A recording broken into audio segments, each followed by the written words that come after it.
Shalom ప్రభువైన యేసుక్రీస్తు నామంలో మీ అందరికీ శుభములను సమాధానము కలుగును గాక. This is Nehemiah from the heart of Israel, Jerusalem. గత వీడియోలో ఎన్గేది వనం గురించి ఎక్స్ప్లెయిన్ చేసినప్పుడు చాలా మంది చాలా సంతోషంగా ఫీల్ అయ్యారు. అంతేకాదు ఆ వీడియో చివరిలో చెప్పిన ఆత్మీయ సందేశము మిమ్మల్ని ఎంతగా ప్రభావితం చేసిందో కూడా తెలియజేశారు. ఆ రకంగా మీ యొక్క అభిప్రాయాన్ని తెలియజేసిన ప్రతి ఒక్కరికి మరొక ప్రభు నామంలో వందనాలు తెలియజేస్తూ ఉన్నాను. తప్పకుండా ఇతరులకు కూడా ఆశీర్వాదకరంగా ఉండు నిమిత్తము మీకు తెలిసిన వారికి, మీ యొక్క తోటి సహోదరులకు ఆ వీడియో షేర్ చేయవలసిందిగా మనవి చేస్తూ ఉన్నాను. ఈ రోజు ఈ వీడియో ద్వారా మనం చాలా ప్రాముఖ్యమైన సంగతులను పరిశీలించబోతూ ఉన్నాం. ప్రవచనాత్మకమైన సంగతులను మనం తెలుసుకోబోతూ ఉన్నాం. ఈ నెల ఆగస్టు 11వ తారీఖు సాయంత్రము ఇక్కడ ఇజ్రాయెల్లో ఎలూల్ అనే మాసం ప్రారంభించబడింది. ఎలూల్ అనే మాసము ఇజ్రాయెల్ యొక్క క్యాలెండర్ లో 6వ నెలగా మరియు 12వ నెలగా పరిగణించబడుతూ ఉన్నది. అదేంటి, ఒకే నెల 6వ నెలగా మరియు 12వ నెలగా ఎలా పరిగణించబడుతుంది అని మీరు అనుకోవచ్చు. ఇక్కడ ఇజ్రాయెల్లో 2 రకాల క్యాలెండర్స్ ఉంటాయి. ఒకటి ఏంటి అంటే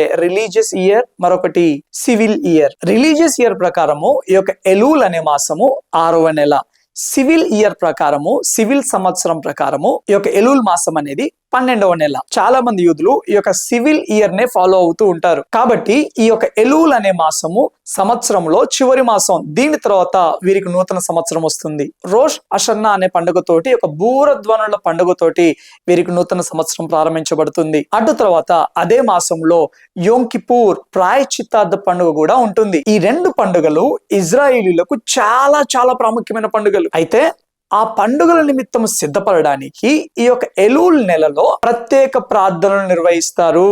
ఎలూల్ మాసానికి ఈ పేరు ఎలా వచ్చింది అనంటే, పరమగీతము 6వ అధ్యాయం 3వ వచనంలో ఉన్న ఆ యొక్క హీబ్రూ వర్డ్స్ లో నుండి ఒక ఎలూల్ మాసాన్ని తీసుకోవడం జరిగింది. నేను పద్మములలో మేపుచున్న నా ప్రియుని దానను, అతడును నావాడు, నేను నా దేవునికి సంబంధించిన వాడను, నా దేవుడు నా ప్రియుడు అన్న ఆ వ్యక్తిగత సంబంధము కొరకు, దేవునితో ఆ లోతైన సహవాసము కొరకు యూదులు ఈ మాసము ప్రత్యేకమైన ప్రార్థనలు నిర్వహిస్తారు. సమాజ మందిరంలో ప్రతి ఉదయము ప్రతి సాయంత్రము రాబోతున్న 2 పండుగల సిద్ధపాటు కొరకై ప్రత్యేక ప్రార్థనలు జరుపుతారు. చాలా మంది ఉపవాసం ఉంటారు. వాళ్ళు చేసిన పాపాలకై వారు పశ్చాత్తాపంతో క్షమాపణ ప్రార్థనలు చేసుకుంటూ ఉంటారు. అంతేకాదు ఈ మాసము యూదులు చాలా దాన ధర్మాలు చేస్తారు. వీరి నమ్మకం ఏంటి అని అంటే, ఇప్పుడు బలులు లేవు కాబట్టి ఆ రకంగా దాన ధర్మాలు చేయుట ద్వారా దేవుడు మన పాపాలు క్షమిస్తాడు అని నమ్ముతూ ఉంటారు. అయితే ఈ మాసము ఆగస్టు 11వ తారీఖు సాయంత్రం ప్రారంభించబడింది కదా, అదే రోజు మందిర పర్వతం మీద,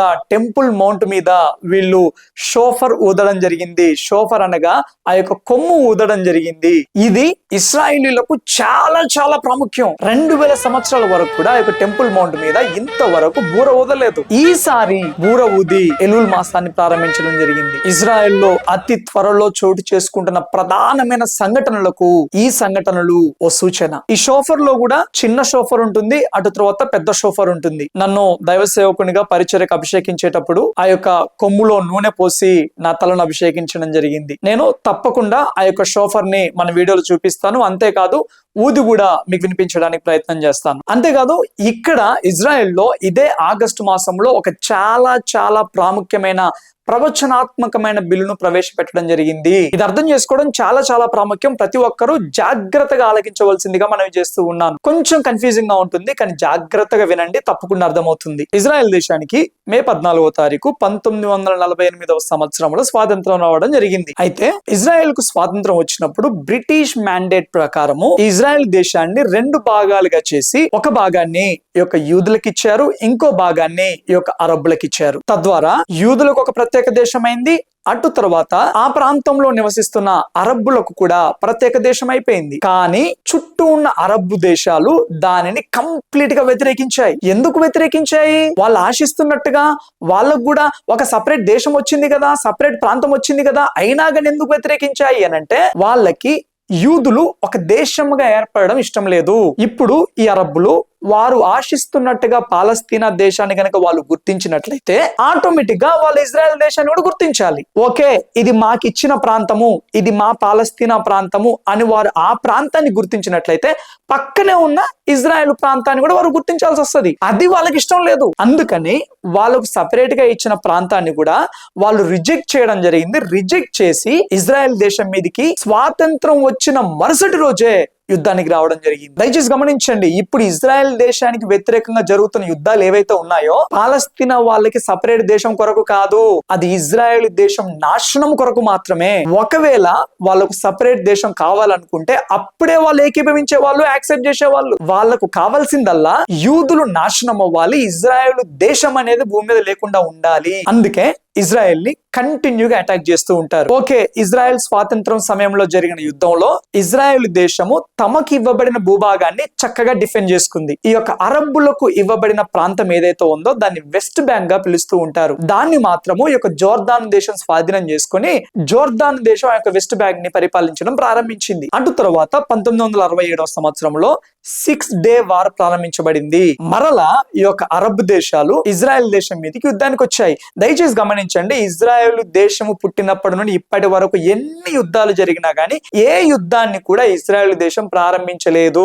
అరబ్ దేశాలు యుద్ధాన్ని ప్రారంభిస్తేనే ఇజ్రాయెల్ దేశము తమ ప్రజలను కాపాడుకునే నిమిత్తము యుద్ధంలోకి వెళ్ళవలసి వచ్చింది. అయితే ఈ యొక్క 1967 సంవత్సరము మరలా చుట్టూ ఉన్న అరబ్ దేశాలు ఇజ్రాయెల్ దేశం మీదకి యుద్ధానికి వచ్చినప్పుడు శత్రువులు ఏదో చేద్దాం అనుకుని వచ్చారు గాని ఇజ్రాయెల్ దేశం మాత్రము శత్రువుల భూభాగాన్ని మొత్తం స్వతంత్రించుకుంది. ఏ ప్రాంతం అయితే ఈ యొక్క అరబ్బులకు సపరేట్ దేశంగా ఈ యొక్క బ్రిటిష్ మ్యాండేట్ అలాగే ఈ యొక్క ఐక్యరాజ్య సమితి ప్రకటించిందో ఆ ప్రాంతాన్ని కూడా ఇజ్రాయెల్ దేశం స్వతంత్రించుకోవడం జరిగింది. అటు తర్వాత ఐగుప్తు దేశానికి సంబంధించిన కొంత భూభాగాన్ని కూడా ఇజ్రాయెల్ దేశం స్వాధీనపరుచుకుంది. ఆ 1967 సంవత్సరంలో ఆ యొక్క 6 డే వార్ లో ఇజ్రాయెల్ గెలిచాక ఈ యొక్క వెస్ట్ బ్యాంక్ ని ఇజ్రాయెల్ తన స్వాధీనంలోనే ఉంచుకుంది. ఇక్కడ మీకు మ్యాప్ లో కనబడుతూ ఉన్నది కదా, ఆ యొక్క హైలైట్ అయిన ప్రాంతం అంతా అది వెస్ట్ బ్యాంక్. ఏదైతే మీకు రెడ్ కలర్ లో కనబడుతూ ఉన్నదో, రెడ్ కలర్ లో హైలైట్ అయి ఉన్నదో అది వెస్ట్ బ్యాంక్ అన్నట్టు. రైట్ సైడ్ ఏమో west bank and left side red colour లో చిన్న పార్ట్ హైలైట్ అయింది చూడండి, అది గాజా స్ట్రిప్. అయితే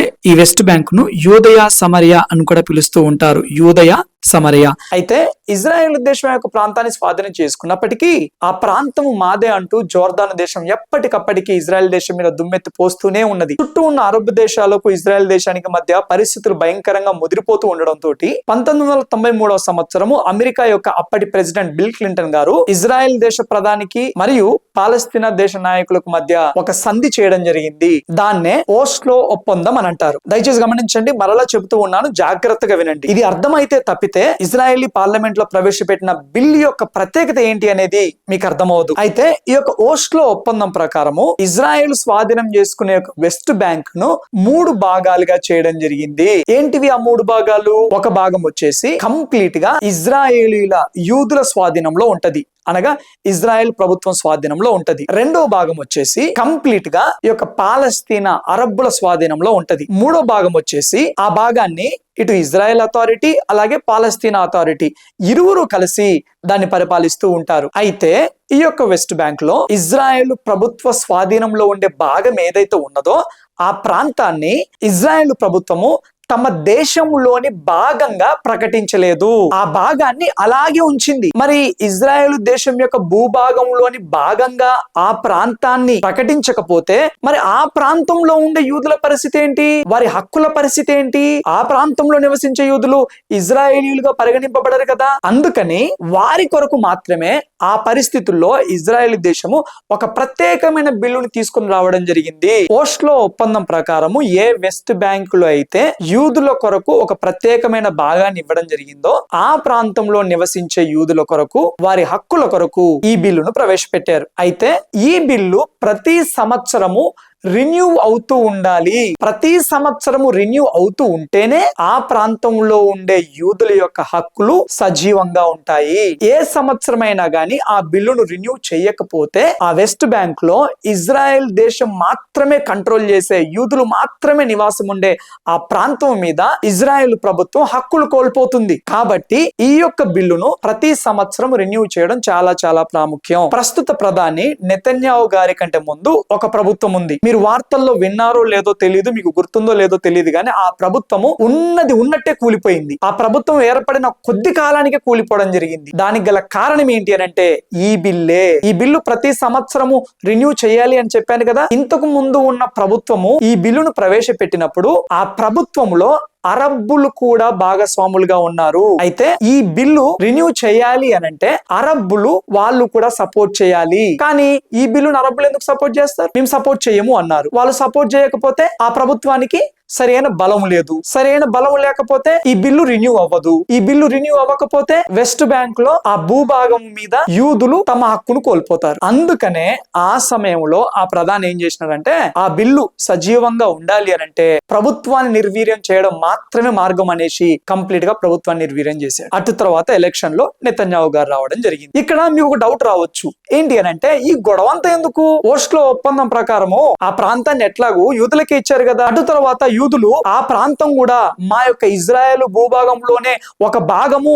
అని డిక్లేరేస్ అయిపోతుంది కదా, ఈ తలనొప్పంత ఉండదు కదా అని మీరు అనుకోవచ్చు. ఈ యొక్క యూదులు వీళ్ళు అతి మంచోళ్ళు. వీళ్ళు ఏం చేసినారు అనంటే ఆ భూభాగాన్ని అలాగే పెట్టుకొని ఏదో ఒక రోజు మరలా ఈ యొక్క అరబ్బులకు ప్రత్యేక దేశం ఏర్పడుతుంది కదా వాళ్ళకి ఇచ్చేద్దాంలే అన్నట్టుగా దాన్ని అలాగే పెట్టారు. అయితే ఎప్పుడైతే అక్టోబర్ 7th రోజు భయంకరమైన మారణకాండ జరిగిందో, చిన్న పిల్లలు, పెద్దవాళ్ళు, ముసలోళ్ళు, వయసోళ్ళు, ఆడ మగ అని తేడా లేకుండా అతి కిరాతకంగా ఒక్కొక్కరిని భయంకరంగా చంపారో ఆ అనుభవం తర్వాత ఇజ్రాయెల్ ప్రభుత్వం మనసు మారింది. ఇప్పటికీ గాజాలో ఎవరైతే శరణార్థులు ఉన్నారో వాళ్ళతోటే వారిని పాతి పెట్టడానికి గుంటను వారితోటే తవ్విస్తూ ఉన్నారు. మీకు మెయిన్ మీడియాలో చూపించేవన్నీ అబద్ధాలు. గాజాలో ఏదో జరిగిపోతుంది, ఇజ్రాయెల్ దేశం ఏదో సృష్టిస్తుంది, అయ్యో అందరూ బక్క చిక్కిపోతా ఉంటున్నారు, కరువు వచ్చేసింది, అన్నం లేక అలమటించిపోతా ఉంటున్నారు అనేది ఏ ఫోటోలు అయితే మీకు చూపిస్తా ఉంటున్నారో అవన్నీ అబద్ధం. వాటి గురించి ప్రత్యేకంగా ఒక వీడియోలో మీకు స్పష్టంగా ఎక్స్ప్లెయిన్ చేస్తాను విత్ ఆధారాలతోటి. అయితే ప్రజెంట్ ఉన్న ఇజ్రాయెల్ ప్రభుత్వం యొక్క ప్రత్యేకత ఏంటో నేను ఇంతకుముందు వీడియోలో ఎక్స్ప్లెయిన్ చేశాను కదా. ఈ రిలీజియస్ పార్టీలు, నెతన్యాహు పార్టీ ఏ రకంగా ప్రభుత్వాన్ని ఏర్పాటు చేశారు,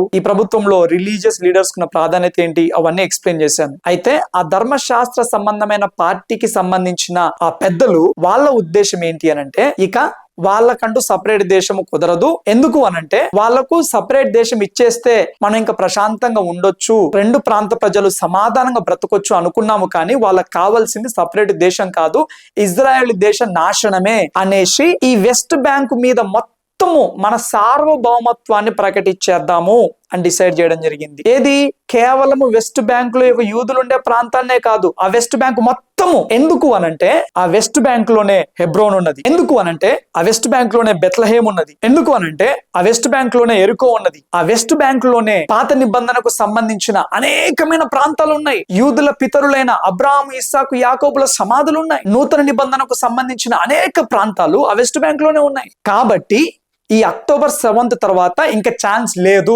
కంప్లీట్ గా ఆ ప్రాంతాలలో మన సార్వభౌమత్వాన్ని ప్రకటించాల్సిందే అని ఇజ్రాయెల్ ప్రభుత్వం డిసైడ్ అయిపోయింది. దయచేసి గమనించండి, ఈ యొక్క అక్టోబర్ 7th రోజు ఏ గాజా నుండి అయితే ఈ యొక్క తీవ్రవాదులు వచ్చి ఇజ్రాయెల్ దేశంలో భయంకరమైన మారణహోమం సృష్టించారో ఆ యొక్క గాజాని కూడా ఒకప్పుడు ఇజ్రాయెలే కంట్రోల్ చేసేది, ఇజ్రాయెల్ దేశ స్వాధీనంలోనే ఉండేది. కానీ ఇజ్రాయెల్ దేశము పీస్ అన్న పేరుతోటి ఆ గాజాను వాళ్ళకి ఇవ్వడం జరిగింది. అయితే ఇప్పుడు ఉన్న ధర్మశాస్త్ర సంబంధమైన యూదులు వాళ్ళు చెప్పే మాట ఏంటి అని అంటే లేవ్యాకాండము 25వ అధ్యాయం 23వ వచనాన్ని చూపిస్తారు. భూమిని శాశ్వత విక్రయము చేయకూడదు, ఆ భూమి నాదే, మీరు నా యొద్ద కాపురం ఉన్న పరదేశులు. ఇజ్రాయెల్ భూభాగాన్ని శాశ్వత విక్రయము చేయకూడదంట. అంతేకాదు ఆ భూమిని ఎవరికి ఇవ్వకూడదు. దేవుడు ఏమంటున్నాడు, ఈ ఇజ్రాయెల్ దేశంలో ఉన్న ఆ భూభాగము నాది అని అంటా ఉంటున్నాడు. ఈ యూదులతో కూడా ఏమంటున్నాడు అనంటే అది నాది, మీరు కూడా పరదేశులే అని అంటూ ఉన్నాడు. ఏ దేశం యొక్క భూభాగాన్ని అయితే దేవుడు ప్రత్యేకంగా నాది అని పాయింట్అవుట్ చేస్తూ చెబుతూ ఉన్నాడో ఆ దేశ భూభాగం కొరకు ఇంత వ్యతిరేకత, ఇంత యుద్ధం జరుగుతుంది అనంటే దాని వెనకాల ఏ ఆత్మ పనిచేస్తుందో మీరు అర్థం చేసుకోవచ్చు. అయితే ఈ ధర్మశాస్త్ర సంబంధమైన యూదుల మాటల ప్రకారము అరే బాబు, దేవుడు ఇది నాది అని అంటూ ఉన్నప్పుడు, మనము కూడా పరదేశులమే అని అంటూ ఉన్నప్పుడు, దేవుని కాదని శాంతి ఒప్పందాల పేరు మీద ఈ యొక్క భూభాగాన్ని గనక మనం ఇచ్చినట్లయితే మనకు శాంతి ఎక్కడి నుండి వస్తుంది? శాంతి అనేసి ఈ భూభాగాన్ని మనం ఇతరులకు ఇస్తున్నాము అని అంటే దేవునికి వ్యతిరేకంగా చేసినట్టే కదా. దేవుని వ్యతిరేకంగా చేస్తే ఇంకెక్కడ శాంతి దొరుకుతుంది మనకి? కాబట్టి మనం భూభాగం ఇచ్చినా ఇవ్వకుండా వీళ్ళు మన దేశ నాశనం కొరకు నిరంతరం ప్రయత్నం చేస్తానే ఉంటారు. కాబట్టి అట్లీస్ట్ దేవునికి మనం వ్యతిరేకంగా చేయకూడదు అని వారి నిర్ణయం తీసుకోవడం జరిగింది. ఇప్పటి వరకు గాజాని ఇచ్చేసాం మనం. ఏమైంది? గాజాలో నివాసం ఉండే యూదుల ఇళ్లను కూడా ధ్వంసం చేసేసుకొని వాళ్ళని ఇక్కడికి తెచ్చుకున్నాం కదా. దాని ద్వారా మనకు మిగిలింది ఏంది? ఏ గాజాని అయితే వాళ్ళకి పూర్తిగా అప్పచెప్పామో ఆ గాజా నుండి తీవ్రవాదులు వచ్చి ఇంత మారణం సృష్టించారు కదా. కాబట్టి శాంతి ఒప్పందాలు, స్థలాలు ఇవ్వడాలు, భూభాగాలు ఇవ్వడాలు ఇంకా లేనే లేదు. ఉన్నది కూడా మనం కంప్లీట్ గా మన నియంత్రణలోనికి తీసుకొచ్చుకోవాలి అని ఇక్కడ ధర్మశాస్త్ర సంబంధమైన పార్టీ పెద్దలు నిర్ణయించడం జరిగింది. వారు ఈ ప్రభుత్వంలో ప్రధాన పాత్ర పోషించడం వలన ఇది సాధ్యమైంది. దానికి సంబంధించిన బిల్లునే ఈ ఆగస్టు మాసంలో ఇజ్రాయెలీ పార్లమెంట్ లో ప్రవేశపెట్టడం జరిగింది. అది అప్రూవ్ కూడా అయిపోయింది. అందుకే ఇప్పుడు ఇజ్రాయెలీ ప్రభుత్వము గాజాలో కంప్లీట్ గా కూంబింగ్ జరుపుతూ ఉన్నది. వెస్ట్ బ్యాంక్ లో ఉన్న తీవ్రవాదులను కూడా ఏరిపారేస్తూ ఉన్నది. ఈ బిల్లును మనం రెండు రకాలుగా చూడవచ్చు. ఒకటి, యూదుల అసలు మెస్సయ అయిన క్రీస్తు కొరకు ఈ భూమిని సిద్ధపరచడం కావచ్చు. వీళ్ళు తీసుకున్న వాక్యానుసారమైన ఈ నిర్ణయం ద్వారా ఇంకా యుద్ధము అధికమయ్యే అవకాశం కూడా ఉండవచ్చు. ఒకవేళ యుద్ధం అధికమైనా గానీ అది కూడా ప్రవచనాలలో నెరవేర్పులో భాగమే. సింపుల్ గా ఒక్క మాటలో చెప్పాలి అనంటే, పాత నిబంధనలో బైబిల్లో దేవుడు ఇశ్రాయేలీలకు ఏ యొక్క సరిహద్దులను అయితే ఇచ్చాడో ఆ సరిహద్దులను ఇజ్రాయేల్ దేశము తిరిగి స్వాధీనపరచుకోవడానికి సిద్ధమైపోయింది. అతి త్వరలో ప్రపంచ వ్యాప్తంగా పెను సంచలనాలు సంభవించే అవకాశం ఉన్నది. కాబట్టి వీటన్నిటి కొరకు మనల్ని మనం ప్రార్థనలో సిద్ధపరుచుకుంటూ రాకడ కొరకు మనలను మన కుటుంబాలను సిద్ధపరచుకోవాల్సిన అవసరత ఎంతైనా ఉన్నది. దయచేసి గమనించండి. ఈ యొక్క ఎలూల్ మాసంలో యూదులు ప్రత్యేక ప్రార్థనలు జరుపుతూ ఉండగా వారి కొరకు మనము కూడా ప్రత్యేకంగా ప్రార్థన చేద్దాం. ధర్మశాస్త్రాన్ని వారు చదువుతూ ఉన్నప్పుడు వారి మనోనేత్రాలు వెలిగింపబడి అసలైన మెస్సయ్య ఎవరో వారు గ్రహించులాగున వారి నిమిత్తము మనం ప్రార్థన చేద్దాం. అలాగే ఇజ్రాయేల్ దేశం నిమిత్తము, ఇజ్రాయేల్ దేశం యొక్క రక్షణ నిమిత్తము, అంతేకాదు రానై ఉన్న ప్రమాదకరమైన రోజుల నిమిత్తము ఈ యొక్క ఇజ్రాయేల్ దేశం సిద్ధపడులాగున వారి నిమిత్తం మనం ప్రత్యేకంగా ప్రార్థన చేయవలసిన అవసరత ఎంతైనా ఉన్నది. చాలా మంది యూదుల కొరకు మనం ఎందుకు ప్రార్థన చేయాలి బ్రదర్? ఈ యొక్క మందిరం కడితే ఏంటి, కట్టబడకపోతే ఏంటి, ఈ యొక్క బలులు జరిగితే ఏంటి, జరగకపోతే ఏంటి, మనకెందుకు? అది పాత నిబంధనలతోటి అయిపోయింది కదా, మనం కొత్త నిబంధనలో ఉన్నాం కదా, మనమే అసలైన యూదులం, ఇప్పుడు మనమే అసలైన ఆత్మీయ యూదులము, యూదులు దేవుని నిబంధనలు లేరు అని అవగాహన లోపంతో చాలా తప్పుగా మాట్లాడుతూ ఉంటారు. దయచేసి గమనించండి, యూదులు దేవుని నిబంధనలో ఉన్నారు. వారు ఎలా ఉన్నారు, ఏంటి, అసలు వాళ్ళ రక్షణ ఏంటి, అవన్నీ తప్పకుండా స్పష్టంగా ఒక వీడియోలో ఎక్స్ప్లెయిన్ చేస్తాను. మన క్రైస్తవులు కూడా చాలా మంది కొన్ని డౌట్స్ ఉన్నాయి. అసలు యూదులు ఎలా రక్షింపబడతారు, వారు రక్షింపబడ్డాక ధర్మశాస్త్రాన్ని పాటించవచ్చా లేదా, పాటిస్తే ఎలా పాటించాలి, క్రైస్తవులైన వారు కూడా ఇంకా కొంతమంది ధర్మశాస్త్రంలోని కొన్నిటిని పాటిస్తూ ఉంటారు, ఆ పండుగలు ఆచరించవచ్చా లేదా, షబ్బాతు ఆచరించవచ్చా లేదా, ఇవన్నీ ఒక వీడియోలో స్పష్టంగా నేను మీకు వివరిస్తాను. సో ఇప్పటి వరకు ఈ వీడియో ద్వారా చెప్పబడిన అంశాలు మీకు స్పష్టంగా అర్థమయ్యాయి అని భావిస్తూ ఉన్నాను. ఇంకా ఎవరైనా మన ఛానల్ సబ్స్క్రైబ్ చేసుకున్నట్లయితే తప్పకుండా సబ్స్క్రైబ్ చేసుకోవాల్సిందిగా మనవి చేస్తూ ఉన్నాను. అంతేకాదు మన తోటి సహోదరి సహోదరులు కూడా ఇజ్రాయెల్లో జరుగుతున్న అసలైన వాస్తవమైన సంఘటనలను తెలుసుకునే నిమిత్తము ఈ వీడియోని షేర్ చేయవలసిందిగా మనవి చేస్తూ ఉంటున్నాను. Thank you all. God bless you.